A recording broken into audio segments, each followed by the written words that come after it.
0.436. So therefore, this suggests that the salary has a greater impact on employee motivation than non-financial rewards. How you write it, it doesn't matter. But as long you say whether it's highly moderated or either it is highly correlated, or is it moderated correlated, or is it low correlation, and which is higher. That's all. Okay? Can? No problem, huh? Okay. So once this has been done, alright, then we will do the last test. Okay? Now the last test will be your, where you call the multiple regression analysis. Multiple regression analysis. Okay? Why you call it not linear? Because you have multiple IV. You have two IVs. Okay? So therefore you call multiple regression analysis. Okay, so in order to do multiple regression analysis, go to analyze, go to regression, go to linear, linear, open. Okay, again, analyze, regression, linear.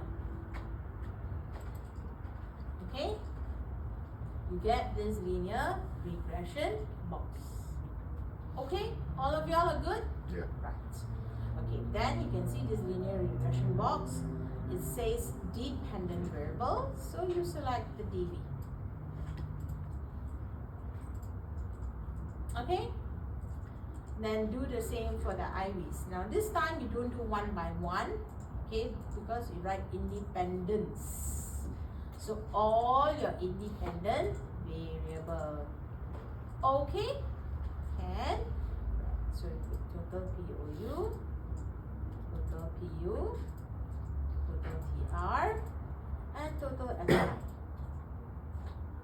Okay, can? Alright, you do the same for the IV, done. Then next you click at this one. Can you see this 1, 2, 3, 4, 5, 6 boxes, right? Okay, go to the first box, statistics. And then, this one they already clicked for you, estimate and model fit. The old version doesn't click for you, but you need to click one more here, alright? Under the residual here, you can click on Durbin-Watson or case-wise diagnosis also can, no problem. Okay, alright, you put in both. Okay, let's see what happens, alright? Then you press continue. I have another option on mine called press. What? Yeah. Where? What is it called again? I don't know, do I have to click it? What version are you using? Where is it? Press. Oh, mine doesn't have. I just won't click it. Don't click it. Okay? Then you press continue. Okay? Then you go to plots. I think plots, yeah. Okay? Now, under the plots, there's so many over here. It looks very weird. So, you go back to the one that I have taught you here, the paper here. Can you see the word Z receipt? Yes. Is DV, right? Item 1. Z print is X. So just remember this. So Z receipt is DV. So go to Z receipt. Okay, Z receipt is DV. Why? Why is DV? Okay. Z print X. So in the standardized residual lots, okay, you click on normal probability lot. Then you press continue.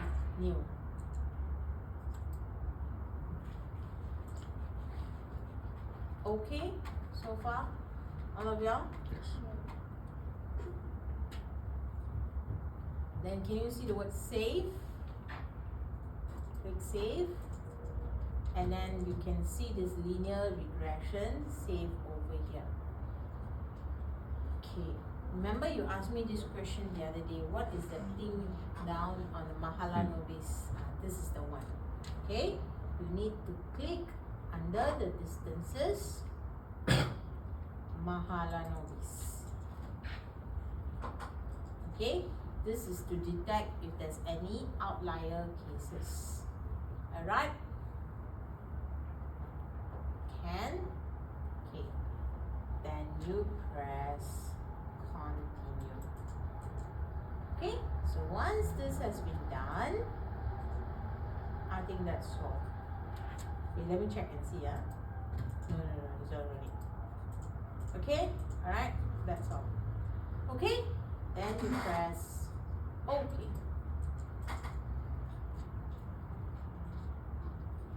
So when you press OK, you see there's a regression box over here. Variables entered and removed. Okay, you can see dependent variable total CI. Then you can see model summary table. Then you can see ANOVA table. Then you can see coefficient table. And then you can see residual statistics. So there are 5 tables, right? All of y'all? Did you get the table? Yeah. Okay. So for your assignment, you take the middle 3 tables, which starts from model summary, ANOVA, coefficient. Coefficient. These are the 3 tables you need to put into your assignment. Okay, these are the 3 tables you need to put into your assignment. Okay or not? Can? Alright, so let's look at the model summary table first. Okay, so what does the model summary table says? Okay, model summary table, how do you read this? There's something called R squared, there's something called adjusted R squared. Can you see that? R squared, and then there's something called adjusted R squared. Usually, people tend to go for R squared, but if you want it to be more accurate, you use adjusted R squared. Okay, because why? It's more accurate. Now then, why do people actually go for R squared?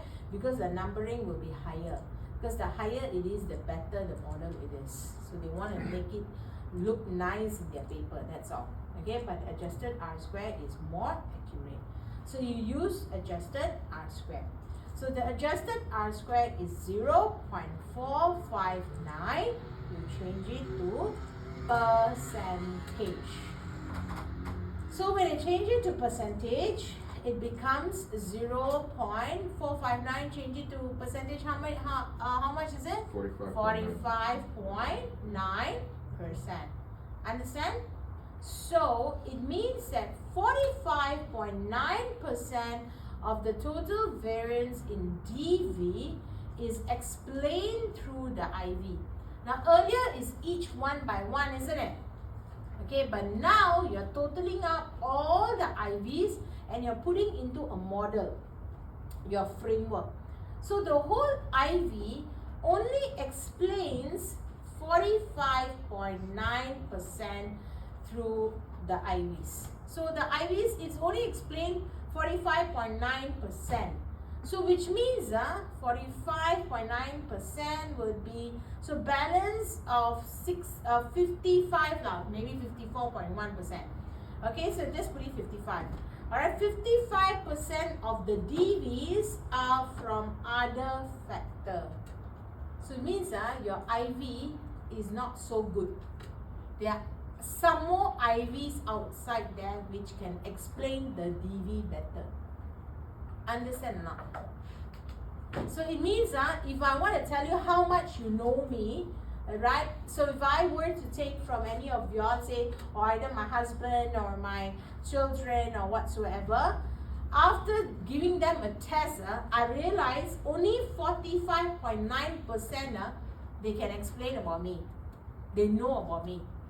So it means there are another 55% they don't know about me. So there are more people who knows me better than my children and my husband. So it means there are other factors. So now you know why a topic again has to be researched, because there are other factors. So this is the gap, isn't it? For a future research, right? Remember, you all read the journal, right? Assignment 2, you need to write the gap, isn't it? So people who's going to read your journal or your research paper, going to look at this as the gap. Because you're going to put this later under limitations, okay? Or either future research. You can say that 2 independent variable is not enough because it only explains 45.9%. There are other variables that can explain more, so you need to explore the variables. So whoever is going to read your work, if it's being published, they'll use the same topic again, put another extra variable. That's all. Understand? Okay, so that is what model summary is. So Durbin-Watson is usually within 1 to 3, okay, to show there is no autocorrelation among the residuals. So it's within 1 to 3, it's okay. Alright? And then the next one is what you call as ANOVA table. Okay? Now this ANOVA table, alright, is to show the goodness of fit. Now I did talk to you this. Remember I said when you do your model, okay, when you do your questionnaire, there's something called goodness of measure of fit, right? You want to see, that's when your reliability and validity comes in. Okay, you want to know your model is good or not, fit to be used or not, your framework is good or not. So the p-value here, okay, I'll bring it here. The p-value has to be less than 0.05. Now this is for the ANOVA table. Okay, oops. ANOVA table. Alright, the p-value has to be less than 0.05 to show that the model is fit to be used. So it means your IV and your DV is okay or not, still fit or not. So based on this, you can see the significant value says less than 0.05, right? So it's fit to be used or not? Yes. Yes. So the goodness of fit is that the model is fit to be used. What happens if ours is not fit to be used? There's no way it cannot be fit to be used because you have, unless all your variables are being rejected. Okay. So if it satisfies the other test, this one should be okay. Okay, because you know why? If the model is not fit to be used, why are you doing this research? It's a waste of time, isn't it? The model is wrong. Get the point or not?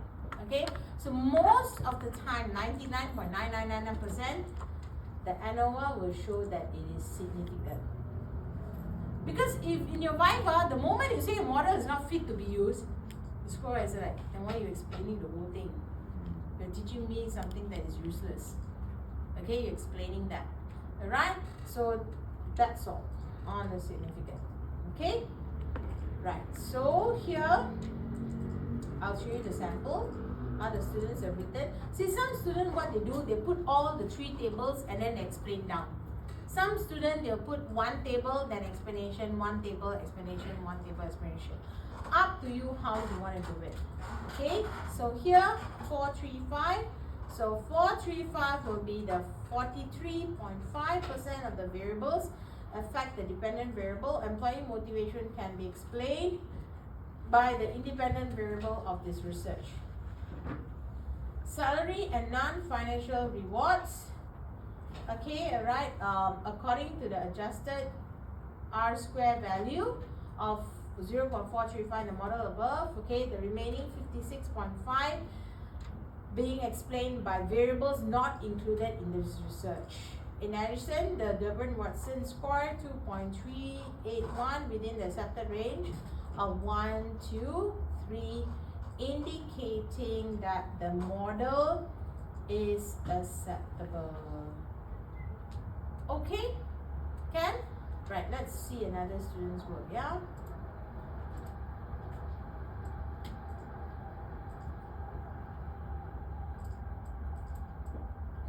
Okay, so 46.5. Durbin-Watson is within 1 to 3. Okay, so according to the table, the independent variable, physical environment, okay, and service quality account is for just 46.5 of the dependent variables in the study. According to the above model, the adjusted R square value of 0.465, the remaining is 53.5% is protected by other R square values. This student want to write like this, fine. Okay, protected by other R square values, but actually you are supposed to say other variables lah. Okay, the Watson score is within the acceptable range 1 to 3, where the model is acceptable. That's all. Okay, then ANOVA, you look at the significant value. Okay, so it says that it has to be less than 0.05 to demonstrate the goodness of fit. And then here it says based on the data. Okay, you just explain. Alright, you don't need to write so much. Okay, she's talking about the significant, like demonstrate the independent variable physical and quality has significant effect on the influence on dependent variable, allowing this model to be further interpreted.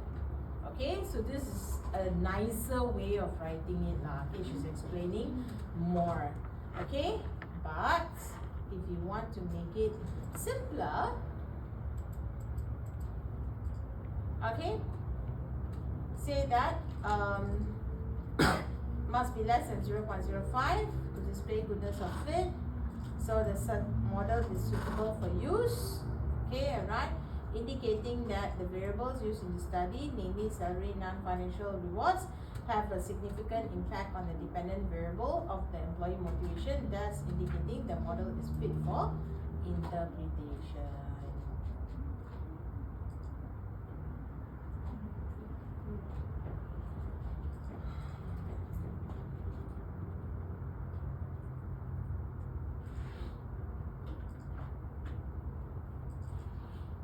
Okay?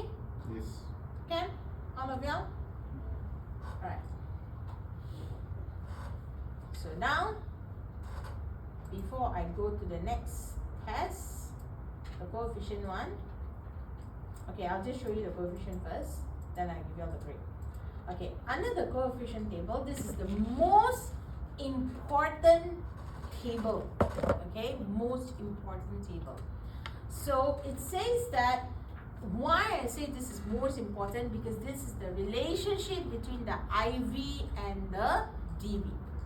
Remember, you've been doing this from assignment 1, the objective, the hypothesis, right? And then assignment 2 also, right? This is the one that actually determines your rejection and also the acceptance. Okay? So if you look at this, okay, the p-value, okay, let's go back to this value here. The p-value has to be less than 0.05 again. Alright? Now this is also used for coefficient table. Okay, same rule. Okay? Alright, the p-value must be less than p-value 0.05 within the positive b beta value. Alright? So if you look at this, you look at the significant, can you see here?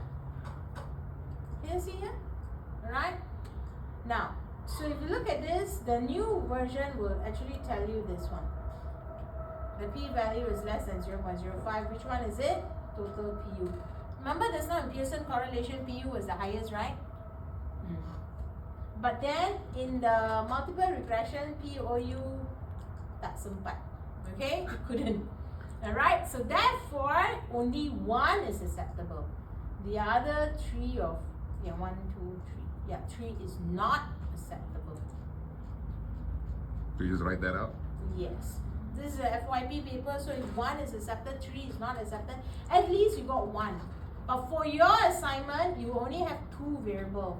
So if 2 also never accept, it's okay. Doesn't matter. It's something normal. It's so few, your variables. And 74, 70 above sample, what do you expect? Okay, so it's okay. I just want to know whether you understand how to do the paper or not. That's all. Okay or not? Clear or not? Alright? So, you put that. So, in this one, okay, assignment, if you look towards the end, right, I have put this thing here. Now this one, this calculator is for those who, the old version, it doesn't show you all the negative or the sign and the symbol, lesser and all. So some students are quite blur cases, so I gave this thing for them. So it's a online calculator which is greater and then which is lesser. So like for example, there's now 0.001, okay,